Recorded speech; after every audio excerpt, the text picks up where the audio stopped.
Assalamualaikum warahmatullahi wabarakatuh. Perkenalkan, nama saya Ilham Dhani dengan NIM 20045011 dari Program Studi Pendidikan Geografi. Baiklah, kali ini saya akan menjelaskan tentang kalimat dasar.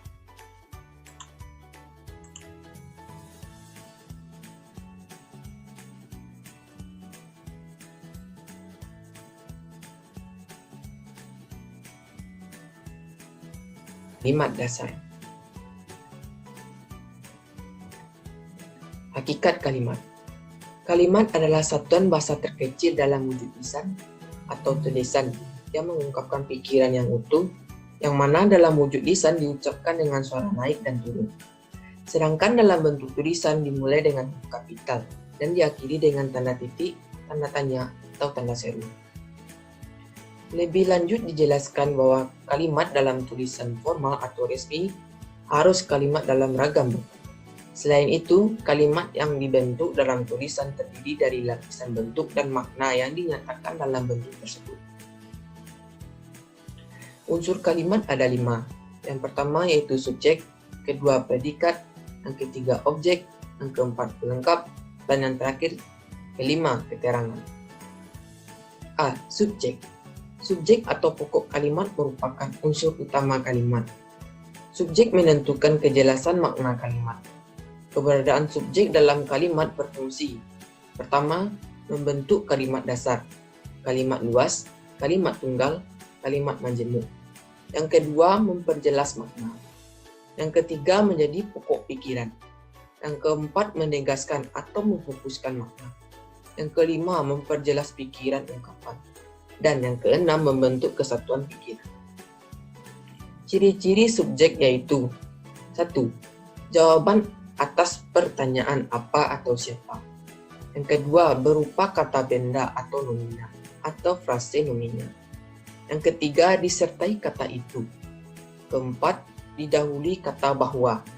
Kelima, disertai pewatas yang. Yang keenam, tidak didahului preposisi, yaitu seperti di, dalam, pada, kepada, bagi, untuk, dari, menurut, berdasarkan, dan yang lain sebagainya. B. Predikat. Keberadaan predikat dalam kalimat berfungsi membentuk kalimat dasar, kalimat tunggal, kalimat luas, kalimat majemuk menjadi unsur penjelas, yaitu memperjelas pikiran atau gagasan yang diungkapkan dan menentukan kejelasan makna kalimat, menegaskan makna, membentuk kesatuan pikiran, dan sebagai sebutan. Adapun ciri-ciri predikat yaitu 1. Jawaban atas pertanyaan mengapa atau melakukan apa atau bagaimana. Yang kedua, berupa kata adalah atau ialah. Yang ketiga, dapat diingkarkan dengan tidak atau bukan. Keempat, dapat didahului keterangan aspek, yaitu akan, sudah, sedang, selalu, atau hampir. Yang kelima, dapat didahului keterangan modalitas, yaitu sebaiknya, seharusnya, seyogyanya, mesti, selayaknya, dan lain sebagainya. Yang keenam, predikat dapat berupa kata atau frasa benda, kerja, sifat, atau bilangan. C. Objek. Pada kalimat, objek berfungsi membentuk kalimat dasar pada kalimat berpredikat transitif, memperjelas makna kalimat, dan membentuk kesatuan atau kelengkapan pikiran. Adapun ciri-ciri objek yaitu 1. Berada langsung di belakang predikat. Yang kedua, dapat menjadi subjek pada kalimat pasif. Dan yang ketiga, tidak didahului kata depan. D. Pelengkap. Pelengkap adalah unsur kalimat yang berfungsi melengkapi informasi, mengkhususkan objek, dan melengkapi struktur kalimat. Ciri-ciri pelengkap menurut Wijono yaitu 1. Terletak di belakang predikat. Kedua, tidak didahului preposisi. Ketiga, kategori katanya dapat berupa kata benda, kata kerja, atau kata sifat. Dan E. Keterangan. Keterangan adalah unsur fungsi menerangkan seluruh fungsi kalimat atau unsur kalimat tertentu dalam kalimat. Dengan kata lain, keterangan merupakan unsur kalimat yang memberikan informasi lebih lanjut tentang suatu yang dinyatakan dalam kalimat. Misalnya, memberi informasi tentang tempat, waktu, cara, sebab, dan tujuan. Keterangan ini dapat berupa kata, frase, atau anak kalimat. Ada beberapa ciri-ciri keterangan yang membedakan dengan unsur yang lain, yaitu 1. Bukan unsur utama. Kedua, posisi keterangan tidak terikat atau dapat berpindah-pindah. Ketiga, dapat berupa keterangan waktu, tujuan, tempat, sebab, akibat, syarat, cara, dan pengganti nominal. Yang keempat, dapat berupa keterangan tambahan dan dapat berupa aposisi. Pola kalimat dasar. Alwi mendefinisikan kalimat dasar sebagai kalimat yang terdiri atas satu klausa dan memiliki unsur-unsur kalimat yang lengkap dan berurutan, serta tidak mengandung pertanyaan atau pengingkaran.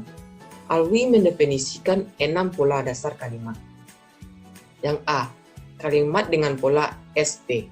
Kalimat dengan pola ini terdiri dari unsur subjek dan predikat saja.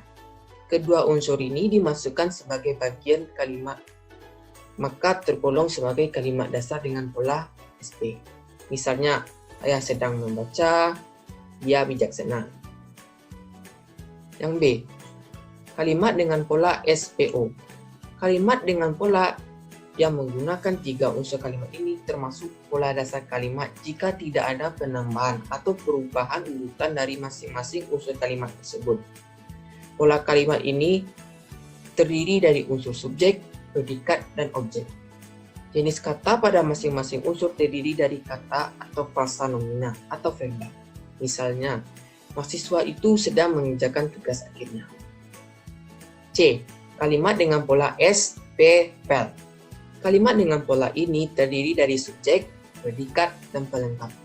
Ketiga pola ini dikatakan sebagai pola dasar jika tidak ada perubahan urutan letak unsur.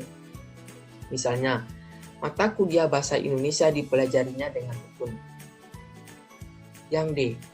Kalimat dengan menggunakan pola SPCAT. Kalimat dengan pola ini terdiri dari subjek, predikat, dan keterangan. Unsur dalam kalimat disusun secara beraturan, sehingga membentuk satu kesatuan. Misalnya, mahasiswa Sendra Tasik menari di pendopo fakultas. Yang E. Kalimat dengan pola SPOL. Kalimat dengan pola ini terdiri dari subjek, predikat, objek, dan pelengkap. Kesemua unsur kalimat akan membentuk pola dasar kalimat jika disusun secara berurutan. Masing-masing unsur terdiri dari jenis kata yang berbeda tergantung pembentukan kalimatnya. Misalnya, dosen meminta mahasiswa lebih teliti. F. Kalimat dengan pola SPOCAT. Unsur kalimat dalam pola ini terdiri dari subjek, predikat, objek, dan keterangan. Keempat unsur ini saling melengkapi untuk membentuk satu kesatuan. Misalnya, lelaki itu melemparkan batu ke jendela rumahnya. Adapun contoh pola kalimat dasar. Yang pertama, ibu meletakkan uang Rp100.000 di dalam laci belajar Rudi. Pola kalimat dasarnya SPOL. Subjeknya yaitu ibu, predikatnya yaitu meletakkan, objeknya yaitu uang Rp100.000, pelengkapnya di dalam laci belajar Rudi. Yang kedua, Ibu Kartini adalah pejuang wanita di zaman penjajahan. Pola kalimat dasarnya yaitu SPOCAT, yang mana Ibu Kartini adalah subjek, predikatnya adalah pejuang wanita, objeknya adalah wanita, keterangan adalah di zaman penjajahan. 3. Saya menyesal karena melalaikan tugas. Pola kalimat dasarnya yaitu SPOL.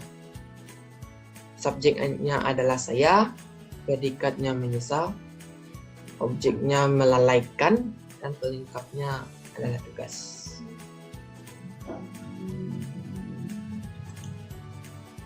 Baiklah, itu yang dapat saya sampaikan. Mohon maaf jika terdapat kesalahan atau kekurangan dalam penyampaian saya. Terima kasih. Assalamualaikum warahmatullahi wabarakatuh.